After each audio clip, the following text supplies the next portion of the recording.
Bonjour à tous, c'est toujours le frère Zoulola dans les mystères, dans les révélations cachées de la parole de Loba. Je rends grâce à Loba, le créateur du ciel et de la terre, de ce qu'il est grand, glorieux et redoutable. Je remercie Loba parce qu'il est grand, parce qu'il est fidèle, parce qu'il est tout puissant et de ce qui vit inexplicablement hors de toute réalité. Donc aujourd'hui, par sa grâce, par sa permission, par sa toute divine puissance, on va dénoncer la plus grande supercherie de l'histoire de l'humanité. Donc, vous savez premièrement qu'il est dit dans Proverbe 19.2 que le manque de science n'est bon pour personne. Et dans Proverbe 25.2, la gloire de Loba est de cacher des choses et la gloire des rois est de sonder des choses. Donc aujourd'hui, par la permission du Créateur qui vit inexplicablement hors de toute réalité, on va dénoncer le plus grand crime de l'humanité.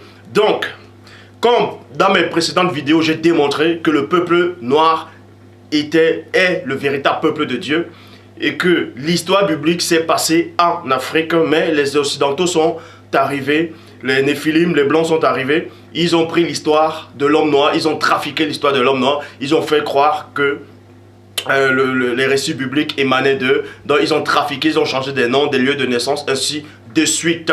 Et plein de gens sont dans la confusion, certains ont peur de ce message, de cette vérité. Bon, aujourd'hui, on va dénoncer et on va vous montrer la plus grande supercherie. Donc toi qui me regardes actuellement, toi, peu importe où tu te trouves, peut-être tu as ton lieu de travail et, et que tu auras la possibilité d'écouter ce message. Et d'autres, vous qui êtes assis sur vos canapés, peu importe où vous êtes actuellement, regardez ce message, vous allez voir ce message et ça va vous libérer totalement. Donc, et vous devez vérifier parce que le problème avec l'homme noir actuellement, c'est qu'il ne veut pas lire. Vous voyez, il ne veut pas lire. Et parce qu'il ne veut pas lire, donc il va passer à côté de beaucoup de choses. Donc, on va un peu entrer dans l'histoire. On va entrer dans l'histoire biblique, on va entrer dans l'histoire de la géographie, on va entrer dans l'histoire même que eux-mêmes ils ont écrit pour vous montrer la plus grande supercherie. Et vous verrez dorénavant que cette vérité que j'apporte, elle vient du Créateur lui-même.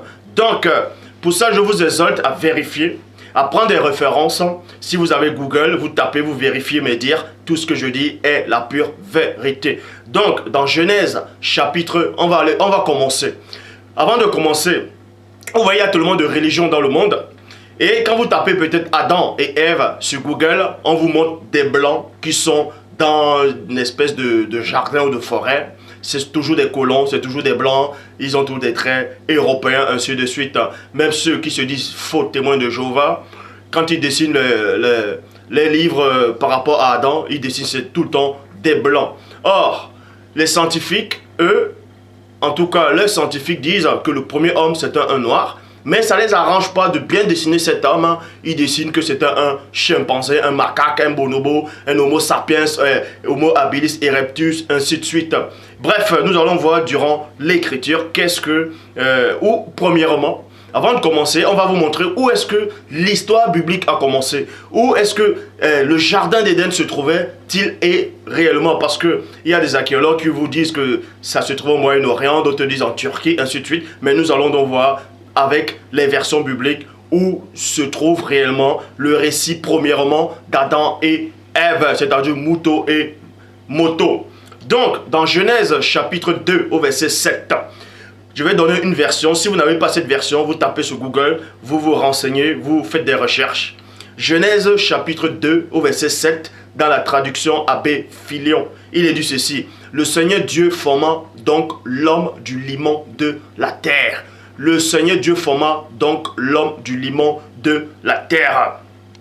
Et il souffla sur son visage un souffle de vie, et l'homme devint vivant et animé. Bon, le limon c'est quoi? Comme j'avais dit dans la précédente vidéo, parce que plein écoutent les messages, mais ils ne vont pas réellement vérifier. Le limon c'était de la boue, c'était de la boue, et le limon il est noir. Même les scientifiques ont démontré ça, même dans l'Égypte antique par rapport au Nil. Quand l'eau débordait, à la rivière du Nil, la boue qui était là, ce sable là c'était de la boue, c'était du limon et c'était noir. C'est la raison pour laquelle dans Genèse chapitre 2 au verset 6, une vapeur s'est élevée à la surface arroser toute la surface du sol. Et quand ça arrose la surface du sol, le sol devient humide. Dans la poussière n'a plus lieu d'être. Dans les versions qui disent que Dieu a fait l'homme de la poussière de la terre, ça a été mal traduit. Ils ont fait exprès pour dire la poussière. Bon, c'était de la boue et c'était du limon. Bref, donc on vous montre ici, premièrement, que le premier homme que ce soit scientifique ou biblique, a été fait du limon de la terre. Vous voyez, a été fait du limon de la terre, donc il était noir. Les Adam qu'on dessine blanc, ce sont des mensonges. Pour ça, on va dans Genèse. Genèse chapitre 3. Genèse chapitre 3 au verset 7. Dans la Bible de la liturgie, il est dit ceci. Alors, leurs yeux, à tous deux, s'ouvrirent et ils reconnurent. Et ils se rendirent compte qu'ils étaient nus. Point. Donc là, c'était pendant la chute, quand le premier homme et la première femme ont péché. On vous dit cela, que les yeux se sont ouverts. Ils ont reconnu qu'ils étaient nus. Remarquez que ce passage-ci est très important et c'est très décisif pour l'enseignement qui va suivre.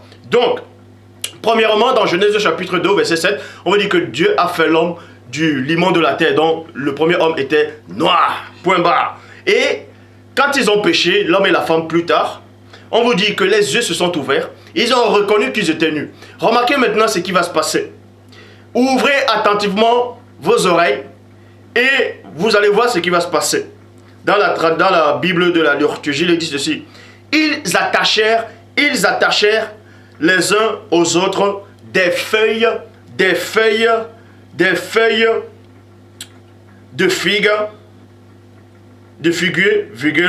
et ils en firent des pagnes. Vous voyez, l'homme et la femme, c'est-à-dire Adam et Ève, moto et mouton, quand ils ont péché, selon les versions bibliques, ils ont pris des feuilles, ils ont fait des pagnes avec. Vous voyez, des pagnes. Et on va vous montrer l'origine des pagnes plus tard, mais on va vous donner la liste des versions bibliques qui acceptent aussi le mot pagne. Donc, Nouvelle Bible seconde, pagne. Bible Parole de vie, pagne. Tradition du monde nouveau, pagne. Or, même la Bible des témoins de Jéhovah parle que l'homme et la femme, ils ont fait des pagnes, tandis que quand ils dessinent l'homme et la femme, ils mettent jamais ce pagne-là. Vous voyez? Parce qu'ils trichent, ils savent, ils connaissent cette vérité en tout cas, où ils ont trafiqué cela. Bon, Bible en français courant, il est question de pagne. Traduction œcuménique de la Bible, il est question de pagne. Bible de Jérusalem, il est question de pagne. Bible du rabbinat français Zadok Khan, il est question de pagne. Et maintenant, je vous exalte à tous ceux qui me regardent maintenant, vous tapez sur Wikipédia. Vous pouvez taper sur Google, Wikipédia, vous tapez pagne. Et on va vous dire où est-ce que le pagne vient. Bon, on vous dit ici, là j'ai pris un article de Wikipédia et que je vais lire. Bon, le pagne est une pièce de tissu ou de matière végétale. Vous voyez? Ou de matière végétale. À l'époque où, selon la Bible, quand Adam, c'est-à-dire moto, était dans le jardin, le tissu n'existait pas. C'était les matières végétales, végétaux, ainsi de suite. Donc, dans Wikipédia, on vous dit quoi? Le pagne est une pièce de tissu ou de matière végétale tressée. Et on vous dit que l'homme et la femme, ils ont tressé, vous voyez, des feuilles pour faire des pagnes. Et Wikipédia aussi atteste cela. Donc, font des pagnes généralement rectangulaires avec lesquelles une personne couvre son corps. Vous voyez? Couvre son corps des hanches jusqu'aux cuisses, entre parenthèses, pagne courte, ou aux chevilles, pagne longue.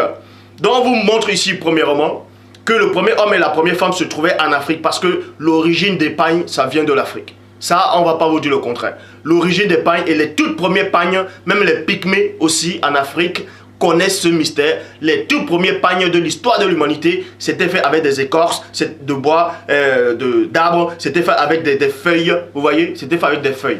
Et il y a plein de versions qui attestent cela, que le premier homme, c'est-à-dire Adam, moto et mouton, Ève, ont fait des feuilles, ils ont fait des pagnes pour cacher les nudités. Donc cette scène-là s'est bien passée en Afrique. Deuxième point, on vous dit dans Genèse chapitre 2 au verset 10, Genèse chapitre 2 au verset 10, un fleuve sortait de l'Éden pour arroser le jardin et de là il se divisait en 4 bras. On vous dit cela qu'en Éden, et on sait que cet Éden-là, c'était en Afrique.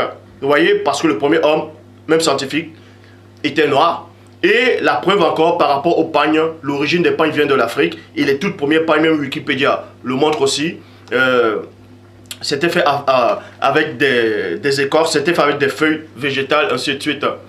Donc, et on vous dit, dans cet Éden, où cet homme-là se trouvait, ce premier homme noir, on vous dit qu'un fleuve sortait de l'Éden pour arroser le jardin. Et là se divisait en 4 bras. On vous dit qu'il y avait un fleuve qui se divisait en 4 bras. Écoutez attentivement, soyez attentifs. Donc, on vous dit, comme je dis, je répète, dans Genèse chapitre verset 10, un fleuve sortait de l'Éden pour arroser le jardin et là se divisait en 4 bras. Et on va vous dire que ça se trouvait en Turquie, on va vous dire que ça se trouvait en Palestine, on va dire que c'était en Europe, ainsi de suite. On va vous donner la version biblique qui contredit les thèses scientifiques, qui contredisent les faux archéologues actuellement, qui ont été envoûtés par le démon pour venir troquer l'histoire du peuple élu. Pour ça, je vais dans la Bible de l'épée, vous pouvez vous renseigner, vous pouvez vérifier. Bible de l'épée, chapitre 11, je dis bien Bible de l'épée, dans le chapitre 11 au verset 8, il est dit, alors l'Oba fracassa en fragments, toute la face du continent, virgule, et non des continents. Donc, et il cessait d'étendre les empires. Dans d'autres versions qui étaient mal traduites, on vous dit que Dieu a frappé la tour de Babel et les langues sont apparues directement. Or, la véritable histoire c'est quoi? C'est qu'il y avait un seul continent. Et scientifiquement, on le dit aussi, on le demande. Avant la dérive des continents, il n'y avait qu'un seul continent, un seul bloc. Et la Bible de l'épée l'affirme ici, dans Bible de l'épée, chapitre 11, au verset 8. On vous dit, Dieu a fracassé en petits fragments. Petit fragment, c'est quoi? Fracassé en petits fragments, c'est quoi? C'est qu'il y a eu, bah, et ça a été divisé. Et c'était là la première notion de la dérive des continents. C'est là où les autres continents ont eu le jour. Mais avant ça, il y avait un seul continent et c'était l'Afrique. Et scientifiquement, même dans l'histoire que vous apprenez à l'école, on vous dit cela. Donc, les 4 fleuves, le fleuve qui sortait de l'Éden et qui se divisait en 4 bras, c'était dans un seul continent. Donc les autres continents n'existaient pas encore. L'Europe n'existait pas, l'Amérique n'existait pas, le continent asiatique, ainsi de suite, n'existait pas. C'était que le continent noir, africain. C'était africain. Donc, on vous dit ici dans Genèse chapitre, cette histoire le limon, on a créé l'homme à partir du limon, c'est-à-dire noir, et les pagnes, et ensuite le fleuve qui sortait et qui se divisait en 4 bras, ça s'est passé avant la dérive des continents. Et pour ceux qui refusent encore la vérité, pour ceux qui ne connaissent pas l'histoire, avant la dérive des continents, il n'y avait qu'un seul bloc, c'était l'Afrique. C'était le continent africain, point barre. Et cette histoire s'est passée avant la dérive des continents. Donc on a créé l'homme en Afrique. Et c'était un noir. Bon, on vous dit ici maintenant, dans Genèse, chapitre 2, au verset 11. Le nom du premier est Pichon. Il entoure tout le pays de Havila, où se trouve l'or. Là, c'était avant la dérive des continents. Donc, c'était uniquement dans le continent africain. Et on vous dit ici là que le premier fleuve, le nom du premier fleuve se nomme le Pichon. Dans d'autres versions, ils disent le Guillon. Il entoure tout le pays de Havila. Et pour savoir qui est Havila, on vérifie. C'est qui Havila?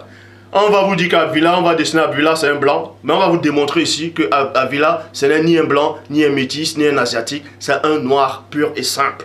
Pour ça, on va dans Genèse chapitre 10 au verset 7. Genèse chapitre 10 au verset 7. Dans la Bible Parole de vie, il est dit ceci. Les fils de Couche. Les fils de Couche sont, Saba, Havila. Vous voyez, Saba, Havila. Satan, bon, il avait plein de fils, mais vous comprenez ici que le fils de Couche, parmi les fils de Couche, il y avait Havila. Et Couche, c'était qui? Pour savoir qui est Havila, il faut d'abord connaître son papa. Pour savoir quelle est la couleur de Havila, il faut d'abord savoir la couleur de son papa. Pour ça, Couche, c'est un Éthiopien, pour ceux qui ne savent pas. Jérémie chapitre 13, au verset 23. Nouvelle Bible seconde, il dit ceci. Un Couchite peut-il changer sa peau, virgule. Bible des peuples, un Éthiopien peut-il changer la couleur de sa peau? Donc le Couche, c'est un Éthiopien.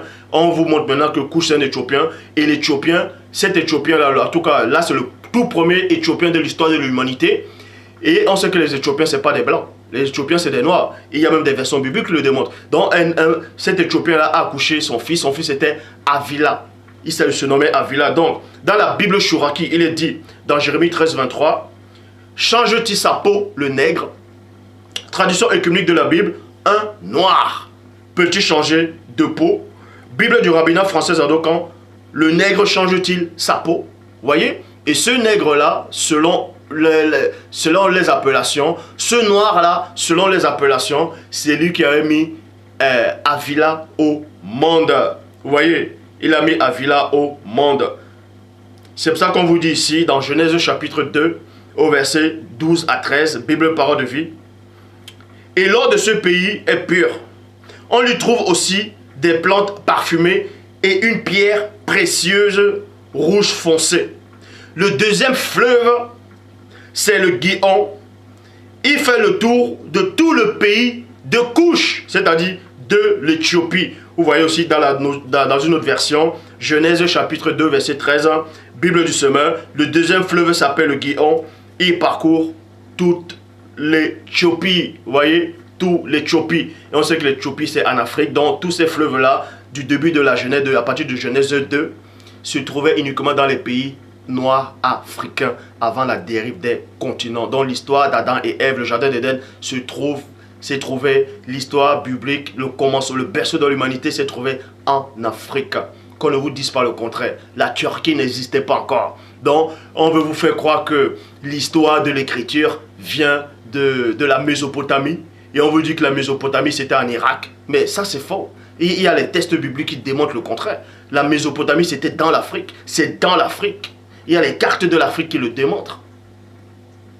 Donc, pour ça, je poursuis. Dans Genèse chapitre 2, au verset 14, traduction Louis II 1910, le troisième est Idékel. Et Idékel, c'est où? Idékel, c'était dans la Babylone antique. C'est là où se trouvait le prophète Daniel, le bien-aimé. Dans Daniel chapitre 10, à partir du verset 4, j'étais au bord du grand fleuve qui est Idékel. Et Idékel aussi, ça veut aussi dire, c'est un autre nom connu sous le nom du tigre. Le tigre. Et ça n'a rien à voir en Irak. C'était dans l'Afrique. Bon. Genèse 2, 14. Traduction Louis II 1910, le nom du troisième est Idékel, c'est celui qui entoure tout le pays de la Syrie, de l'Orient de la Syrie. Quand on dit l'Orient de la Syrie, ça ne veut pas dire que c'est dans les pays d'Orient. Vous voyez? C'était par rapport, quand on dit le nord, le sud, l'ouest et l'est, du pays, du continent africain. Ça ne veut pas dire que l'Orient, c'était ça là-bas. Non, c'est pour ça qu'il faut lire plusieurs traductions et comprendre avec l'esprit de l'Oba. Le quatrième fleuve, c'est l'Euphrate. Et l'Euphrate, c'était toujours en Afrique. Ça n'a rien à voir avec les cartes qu'on vous montre actuellement dans les journaux télévisés. C'est eux qui ont écrit l'histoire, donc ils ont trafiqué l'histoire. Et la Bible ici, entre de les condamner. Pour tous ceux qui croient à la Bible, voici, la Bible vous donne les preuves que Adam, le premier homme, moto, Ève, tout ça, c'était des Noirs. Tous ces récits-là sont passés en Afrique. Donc, traduction Abbé Crampon. Le nom du troisième est le tigre. Vous voyez, comme je dis, c'est le tigre. Et on poursuit. Genèse chapitre 8 au verset 4. Genèse chapitre 8 verset 4. Ça, c'est encore la plus grande supercherie de tous les temps. La plus grande supercherie de tous les temps. On vous dit que Noé, il dessine que Noé était blanc. Mais remarquez que ça ne tient même pas la route. Puisque dans les récits à eux, même dans le Talmud ou dans d'autres faux livres, soi-disant religieux, saints, qui n'ont même pas de sens, ils vous disent que Noé, soi-disant, ils vous disent que c'était un blanc et qu'il a maudit son petit-fils, c'est-à-dire Canaan, et d'autres disent qu'il a maudit Cham, mais les versions bibliques disent qu'il a maudit Canaan, il a dit maudit soit Canaan, qu'il soit esclave, ainsi de suite. Et on vous dit ici, en tout cas, eux vous disent que quand Noé a maudit Canaan, Canaan est devenu noir. Mais ça ne tient même pas la route. Ils vous disent que les Noirs sont apparus à cause d'une malédiction. Et pourtant, c'est eux qui sont venus à cause de cette malédiction-là. C'est-à-dire par rapport à ce métissage interdit. Bref, ici, on est en train de parler de l'histoire pour vous montrer à tous ceux-là qui viennent tout le temps vouloir accepter des hérésies, que non seulement vous ne savez pas de quoi vous parlez, vous ne savez pas ce que vous défendez des doctrines de démons. Donc, Noé on vous dit en tout cas que Noé a maudit son petit-fils Canaan, et d'autres disent que Canaan est devenu noir, c'est là où c'est l'ancêtre des noirs, c'est le premier noir. Mais ça ne tient pas la route. Pourquoi ça ne tient pas la route? Puisque on vous dit que Noé avait 3 fils, c'est-à-dire Wumsé avait 3 fils, Shem, Cham et Japheth. On dit maintenant les fils de Cham, vous voyez, furent Cush. Cush c'est l'Éthiopie. Et on vous a démontré que l'Éthiopien c'est un noir. Mithraïm, dans la Bible de l'épée, on traduit Néphraïm, c'est l'Égypte. Et l'Égypte antique, ancestrale, c'est des noirs. Ponte et Canaan. Comment se fait-il que le grand frère de Canaan, tous les 3 frères de Canaan sont des noirs? Et on vous dit qu'on a maudit Canaan et Canaan est devenu noir. Mais ça tient un peu la route. Vous voyez que non seulement ils parlent parce qu'ils n'ont même pas de chromosomes. Ils viennent écrire des choses, ils n'ont même pas de chromosomes. Bref. Maintenant, la plus grande supercherie, encore, on vous dit que au temps de Noé, de Wumsé, l'arche s'est arrêtée sur le mont Ararat, c'est-à-dire en Turquie. Pour ceux qui ne savent pas où se trouve le mont Ararat, c'est-à-dire les montagnes d'Ararat, c'est en Turquie. Et la Turquie, c'est au continent européen. Vous voyez, c'est au continent européen. Bon, maintenant, là, la scène se passe dans Genèse chapitre 8, au verset 4. On vous dit quoi? Le Genèse chapitre 8, verset 4. Le 17e jour du 17e mois, l'arche s'arrêta sur les montagnes d'Ararat. Et on va vous démontrer que c'est faux. Pourquoi? Parce que dans la Bible de l'épée, comme je dis, dans la Bible de l'épée, chapitre 11, au verset 8, on vous dit, alors l'Oba fracassa en fragments toute la face du continent. Toute la face du continent. Donc, on vous dit cela, que au temps de Noé, au temps de Wumsé, quand la montagne, quand l'arche s'est arrêtée sur une des montagnes, sur la montagne, c'était uniquement un seul continent. Puisque la notion de la dérive des continents est apparue dans Genèse 11. Tandis que le récit de Noé se trouve dans Genèse 8. Vous voyez la plus grande supercherie. Donc, on vous dit ici, là, dans Genèse 11, verset 8, dans la Bible de l'épée, il existait un seul continent. Donc, le continent européen n'existait pas. Et si ça n'existait pas, le continent, le mont Ararat aussi n'existait pas. Maintenant, ils vont vous dire, pour venir donner crédit à les hérésies, à les théories diaboliques, ils vont vous dire, oui, mais certes, les montagnes existaient peut-être là-bas en Afrique, mais quand il y a eu la dérive des continents, une partie est allée et c'est devenu l'Europe, et c'est là-bas que le bateau s'est arrêté. Et on va vous démontrer que non seulement à cette époque, ces montagnes-là ne pouvaient même pas exister. Même si c'était en Afrique, ça ne pouvait pas exister à cette période-là. Vous voyez, on va vous montrer pourquoi. Mais avant ça, on vous dit dans Genèse chapitre 8 au verset 5, les eaux continuaient à baisser jusqu'au 6e mois, le premier jour de ce mois, les sommets des montagnes apparurent. Donc, plus tard, quand l'eau du déluge a commencé à diminuer, on dit que le sommet des montagnes ont commencé à apparaître. Et c'est là où on vous dit que le bateau s'est arrêté. Genèse chapitre 8 au verset 9. La colombe ne trouva pas d'endroit où se poser, et elle revint vers l'arche auprès de lui, parce que les eaux étaient sur toute la surface de la terre. Noé, Wumsé étendit la main, prit la colombe, et il la fit entrer auprès de lui dans l'arche. Déjà ça ne tient pas la route. Pourquoi? On vous dit que les eaux baissaient déjà, les eaux étaient en train de descendre, et que la tête des montagnes ont commencé à apparaître. Écoutez attentivement. Vous n'avez pas besoin d'avoir bac plus 6 et 20 pour comprendre ce que je dis, ou sorti d'Advart, ou sorti de Saint-Cyr. On vous dit ici là, que le sommet des montagnes, vous voyez, voici l'eau, et l'eau descend, pas, vous voyez le sommet des montagnes qui apparaît. On vous dit que l'arche s'est arrêtée là. Et quand on a fait sortir, plus tard on a fait sortir la colombe pour aller voir. Et la colombe n'a rien vu. Il n'y avait que de l'eau. Et ça ne tient pas la route. Pourquoi? Parce que même si cette montagne-là existait, ce n'est pas la plus grande montagne du monde. Ça pouvait pas être la plus grande montagne du monde. Les plus grandes montagnes du monde ou les montagnes les plus anciennes. Parce qu'il existe d'autres montagnes qui sont plus grandes que les montagnes Ararat. Et il est même plus ancienne. C'est ce que je veux dire que si cette colombe-là sortait, elle allait aussi voir les autres montagnes, elle allait se poser. Mais les récits bibliques étaient mal trafiqués, on vous dit qu'elle est sortie, elle n'a rien vu. Vous voyez? Donc, maintenant, vous pouvez taper sur Google, vous tapez la plus grande montagne du monde ou les montagnes les plus anciennes du monde. Parce que ici, là, on vous fait croire que la plus ancienne, c'est le mont Ararat, selon le récit biblique, parce que c'est le seul où l'arche s'est posée et que l'oiseau ne pouvait plus voir rien d'autre, il voyait que de l'eau. Donc, en gros, ça symbolise que non seulement là, c'est la plus ancienne et c'est la plus grande. Et ça, c'est faux. Voilà les propres histoires. On vous dit quoi? L'histoire de la montagne est marquée par 3 grandes phases de formation des montagnes. Point. Non, plutôt, l'histoire de la Terre, vous voyez, l'histoire de la Terre est marquée par 3 phases, par 3 grandes phases de formation de montagnes. Point. La première s'est produite il y a plus de 400 000, non, il y a plus de 400 millions, il y a plus de 400 millions d'années. Point. Certaines chaînes de l'Est de l'Amérique du Nord, ce sont les vertiges. Point. La deuxième remonte environ 300 millions d'années. Point.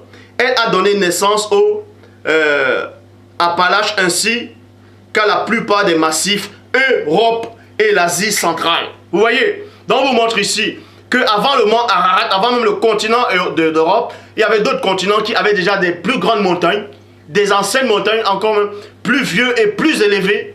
Vous pouvez me taper sur Google, vous verrez que le mont Ararat n'est pas la plus grande montagne, à cette époque. Vous voyez? Donc ils ont trafiqué l'histoire. C'est pour ça que l'homme noir ne veut pas lire. Donc si vous ne voulez pas lire, vous ne connaîtrez jamais cette vérité. Vous n'allez pas connaître cette vérité. La parole dit: rendez à César ce qui est à César et à Dieu ce qui est à Dieu. Il faut apprendre les choses de Dieu. Il faut aussi apprendre les choses de César. C'est-à-dire, ils ont trafiqué l'histoire de vos ancêtres. Ils ont pris le récit africain, ils ont modifié, ils ont chamboulé, ils ont fait du désordre. Mais dans ce désordre-là, ils n'ont pas bien travaillé. Ils ont pensé qu'ils ont effacé les traces du passé. Mais l'Oba, qui vit au-delà de toute réalité, qui est le maître du temps, a permis que je sois là. Et je suis allé dans le passé. Il m'a envoyé dans le passé. Et j'ai pris cette vérité-là, qui était dans le passé, qu'ils ont voulu effacer. Et je ramène cette vérité, pour ramener cette vérité dans ce temps-ci, et le projeter dans le futur, pour les siècles à venir. Donc, vous voyez ici, que l'histoire a été trafiquée. L'histoire a été trafiquée. Donc, le Dieu que vous adorez actuellement, c'est un faux Dieu. Les dieux européens, les JC, tout ça là, tous les faux dieux qu'on a ramenés en Afrique, ce sont des abominations, ce sont des démons. Je dis bien, ce sont des forces occultes. La parole dit que mon peuple périt parce qu'il lui manque la connaissance. L'Afrique périt parce qu'il lui manque la connaissance. Ça veut dire que s'il a cette connaissance, il ne va plus périr. Et cette connaissance est là, à portée de vous, à portée de vos mains. Prenez cette connaissance. Je m'adresse premièrement à tous ces noirs qui ont soif de la justice et aussi, pas seulement aux noirs, mais à tous ceux, peu importe vos couleurs, qui ont soif de cette justice, qui aiment cette vérité de l'Oba. Prenez cette vidéo, faites-la partager, faites-la circuler. Ceux qui sont en Afrique, prenez, téléchargez cette vidéo aussi. Envoyez-les à ces faux pasteurs qui sont dans ces fausses églises là. Cette vérité-ci, personne ne va l'arrêter. Car elle est en marche. Vous pouvez vous élever contre cette vérité. Car vous voulez lutter contre le symbole. Le problème avec l'Africain, c'est quoi? C'est qu'on a déjà introduit la peur. On l'a enlevé son savoir-faire. On l'a enlevé sa connaissance. Apprenez à vous entraîner avant d'aller au combat, avant d'aller affronter vos adversaires. Vous devez d'abord vous armer et être dans le combat. Je prends l'exemple sur le film qui était sorti, un film hollywoodien. Le titre c'était Django. Vous voyez, c'était Django. On vous montre qu'il y avait 3 sortes d'esclavage là-dedans, dans ce film. Le premier esclavage, c'était celui qui jouait un rôle là, le Samuel L. Jackson, où il était tellement ancré, il pensait déjà qu'il était un blanc. Mais c'était un noir, il détestait les autres noirs. Vous voyez, en gros, c'est ce Samuel L. Jackson dans ce film de Django, il représente tous ces noirs qui luttent contre cette vérité. Tandis que le deuxième noir, c'est quoi? C'est ceux qui travaillaient dans les champs, c'est ceux qui étaient enchaînés. Ils étaient nombreux, on voyait peut-être 7 colons, 7 blancs. on va avoir peut-être 7 blancs qui sont sur les chevaux. 7. Et il y a peut-être 30 noirs qui sont enchaînés. Ils n'ont même pas la jugeote d'arracher les armes, de se défendre, juste parce qu'ils n'ont pas la connaissance. Et ils ne sont pas entraînés. Tandis que le troisième noir représentait Django.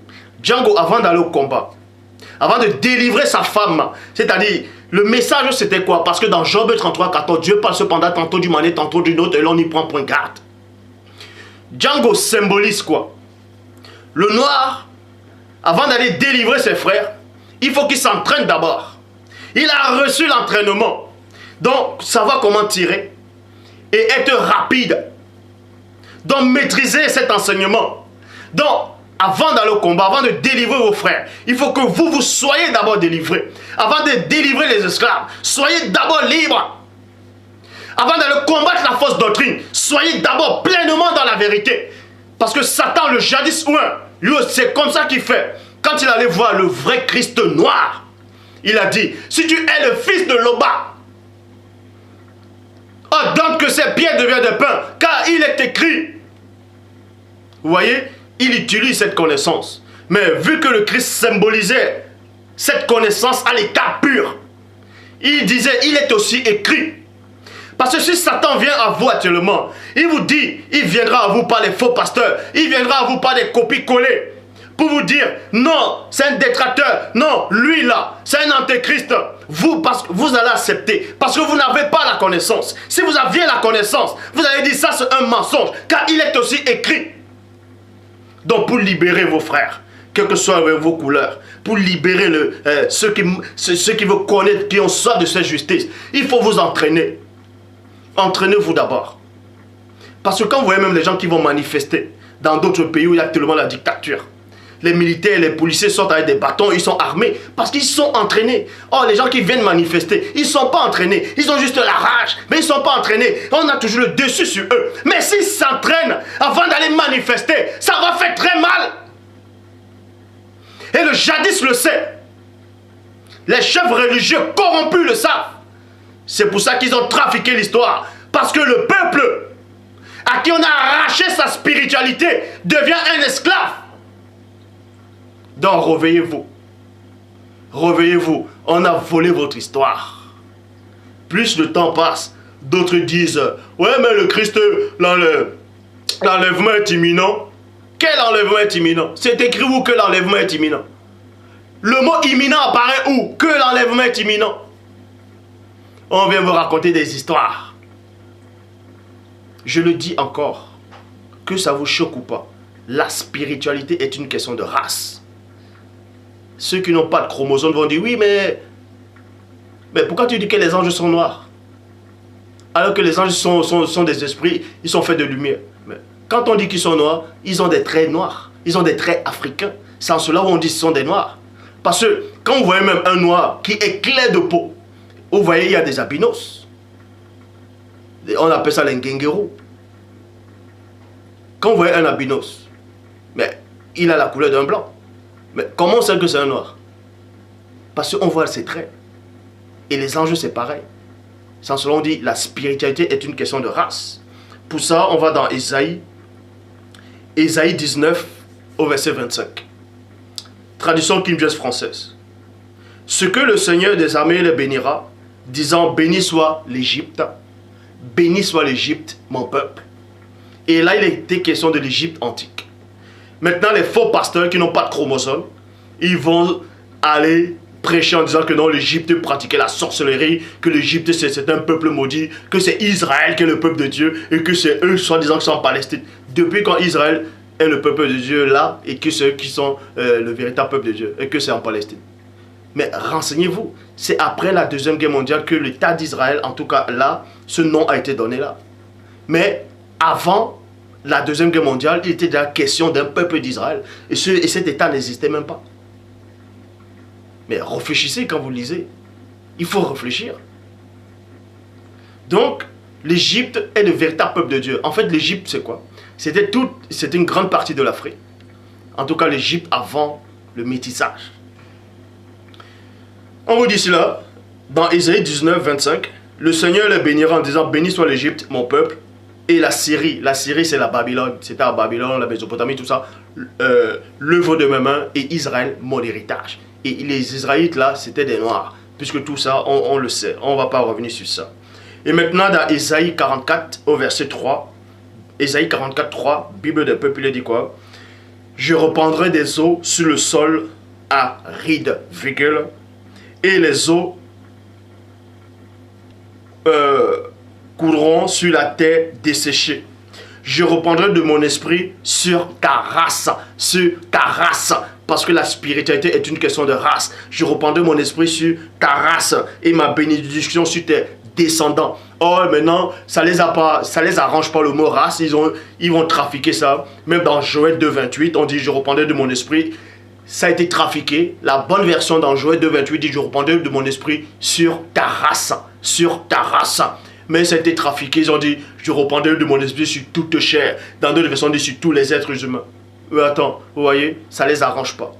Donc, dans la Actes des Apôtres, chapitre 17, Actes des Apôtres, chapitre 17 au verset 29, Bible seconde 21, il est dit ainsi donc, puisque nous sommes de la race de Dieu, vous voyez, nous sommes de la race de Dieu. On vous montre aussi que la spiritualité est une question de race. Est-ce que vous comprenez? Là, c'est Paul qui est en train de prêcher ici. Là.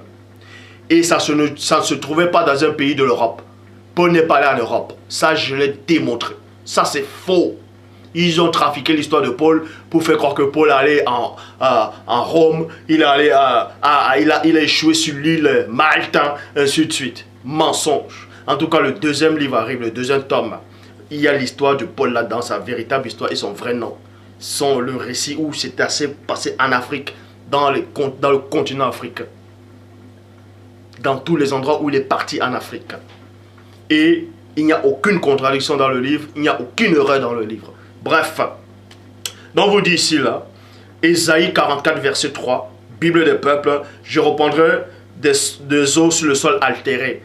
Les eaux sur le sol altéré, les eaux là représentent le Saint-Esprit, la puissance du Père. Le sol altéré, c'est-à-dire le sol qui est sèche, qui aride, vous voyez, altéré, qui est tout sec, ainsi de suite, ça symbolisait le peuple de Dieu, qui n'a plus d'esprit, c'est-à-dire qui est vide, on a enlevé sa spiritualité. Et les eaux sur la terre desséchée, et cette terre-là, c'est toujours le peuple de Dieu. Je reprendrai mon esprit sur ta race. Et Paul vous dit ici, là, et Paul qui était noir lui-même, il dit, il s'adressait aux autres noirs qui avaient accepté des fausses idoles des Européens. Dans Actes des Apôtres, chapitre 17 au verset 29, Bible seconde 21, ainsi donc, puisque nous sommes de la race de Dieu, nous ne devons pas croire que la divinité ressemble à de l'or, à de l'argent ou à de la pierre sculptée par là et l'imagination de l'être humain. Point.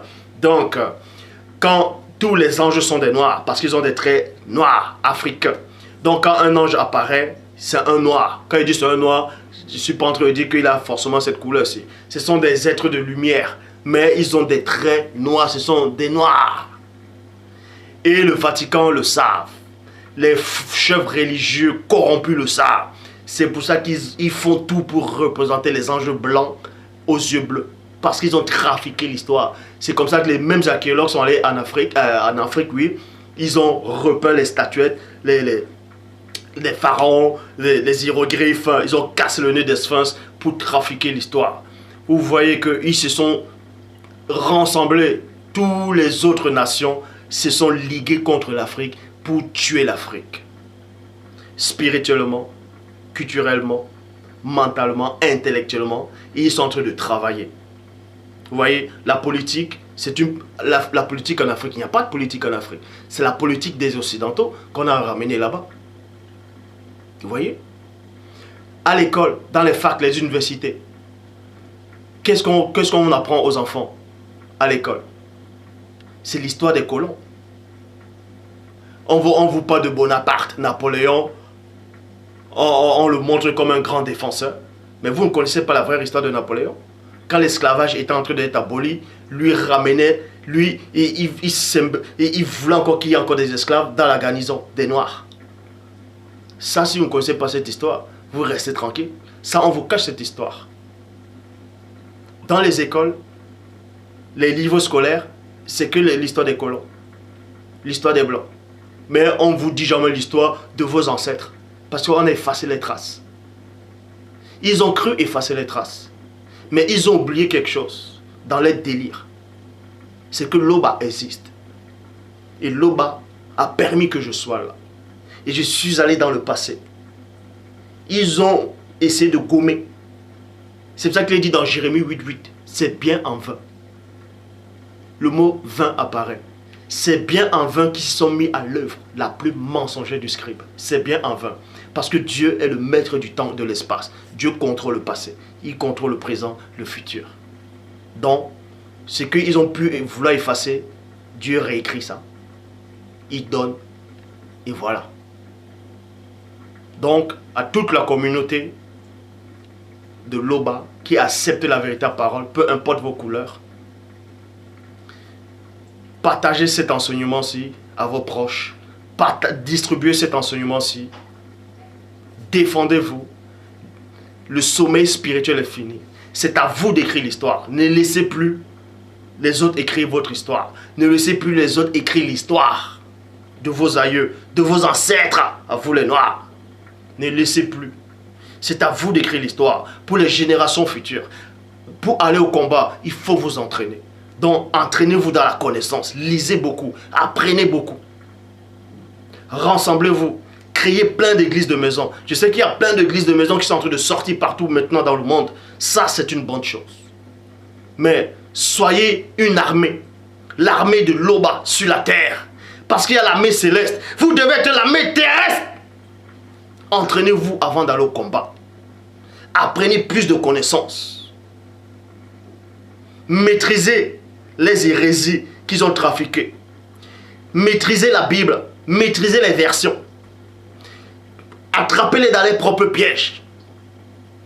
Puisqu'ils vous disent que c'est Galilée, l'Italien, qui a découvert que la terre était ronde. Ça, c'est le plus grand mensonge de l'histoire. Puisque dans Job et dans Proverbe, on sait déjà que la terre était ronde. Mais l'histoire de Job avait été écrite, Galilée n'existait même pas encore. L'Italie n'existait même pas encore, si vous ne savez pas. Alors, ils ont pris ça dans les récits africains. Ils ont dit non, c'est tel homme-là qui doit dire. Vous voyez, c'est comme ça. Donc, le Dieu que vous adorez là actuellement, le J c'est la J, ce n'est pas Dieu. Point barre. Il n'a jamais été Dieu, il ne sera jamais Dieu. Et déjà, Dieu n'a pas envoyé, Dieu ne l'a pas envoyé. Puisque J c'est là, c'est déjà c'est un faux nom. Je le dis. Ils vous sèment la peur, ils vous disent, quiconque dira que JC, quiconque qui régnera JC n'est pas le Fils de Dieu, celui-là est l'Antéchrist. Vous voyez? Parce qu'ils savent utiliser les mots pour vous rendre encore plus dans l'esclavage. Or, quand vous lisez la prophétie des anciens prophètes, le mot JC n'apparaît même pas. Le mot JC n'apparaît pas. Et ça ne tient même pas la route. Puisque dans l'Ancien Testament, il y a plein qui ont porté ce nom de JC. Il faut regarder plus de traductions. Bref, on reparlera encore de ce nom-là, si Dieu veut, une autre fois. Mais le message d'aujourd'hui, réveillez-vous. Toi, réveille-toi. Le sommeil est fini. Ben, si tu meurs dans ton état, c'est fini pour toi. La spiritualité que vous pensez là actuellement, les religions, je dis bien toutes les religions actuelles dans le monde, quelle que soit la religion, elle est fausse. Car elle a été prise dans l'histoire africaine et trafiquée. Donc réveille-toi, toi qui dors. La Bible ne te sauvera pas. Les récits qu'on a apportés là ne vous sauveront pas. C'est le Dieu véritable qui va vous sauver. Les livres saints que vous avez là ne vous sauveront pas. C'est la vérité qui va vous sauver. C'est la vérité qui va vous affranchir. Parce que la parole le dit. Il y a 2 passages dans la Bible clés. Premièrement, on vous dit, mon peuple périt parce qu'il lui manque la connaissance. Tournons un peu ce verset-là. Ça veut dire que si vous avez la connaissance, vous n'allez pas périr. Et de 2, dans Jean 8:32, vous connaîtrez la vérité et la vérité vous affranchira. Donc, quand vous allez connaître cette vérité, elle va vous affranchir. Je dis encore, ceux qui disent que Christ noir, Adam noir, ainsi de suite, ça n'a aucune importance, Vous voyez comment ils sont des hypocrites. Ils n'ont pas de chromosomes. Ils sont tellement hypocrites. Ils sont tellement insignifiants que c'est les premiers à dire que ça n'a aucune importance. Mais ils sont les premiers à aller regarder les films où il y a un JC blanc. Ils sont les premiers à télécharger, à voir sur les profils, Facebook, ainsi de suite, les images de ce Christ blanc. Mais quand on lui dit qu'il est noir, ils vont dire que ça n'a aucune importance. Mais tellement ils sont encore des esclaves, des vrais esclaves, qu'ils sont encore ils donnent encore crédit à ces faux récits, à ces fausses histoires que les colons ont apportées en Afrique. Si vous ne connaissez pas votre propre histoire, honte à vous. Les colons sont arrivés en Afrique au 1er siècle, ils ont ramené ça. Avant le 1er siècle, les ancêtres connaissaient déjà le vrai Christ, le vrai Fils de Dieu. Est-ce que vous comprenez? Ils connaissaient déjà ça. Vous pouvez voir cela dans Proverbes. Proverbes chapitre 30. Je répète, Proverbes chapitre 30 au verset 4. Salomon parle de ça. Il montre la révélation que Dieu a un fils. En tout cas, il a plein de fils, mais il a eu la révélation de ce fils-là qui devait venir. Dans Proverbes chapitre 30 au verset 4. Quel est le nom de son fils? Le sais-tu? Donc, avant que les missionnaires n'arrivent, les Noirs en Afrique connaissaient déjà l'existence du Fils. De toute façon, toutes vos histoires sont fausses. Toutes vos dates là sont fausses. J'ai dit encore, aucune personne, aucun homme, aucune entité, que même si elle vient du ciel, aucune force, que ce soit spirituelle ou cosmique, ne fera le poids face à cette vérité. Car ce message y passe et passera toujours. Que ça vous plaise ou pas, c'est votre problème. Ce message va passer. Donc à tous ces Noirs qui sont en Afrique actuellement, téléchargez cette vidéo aussi. Faites des DVD et propagez ça. Propagez ça. C'est votre histoire. Le Père s'est encore glorifié.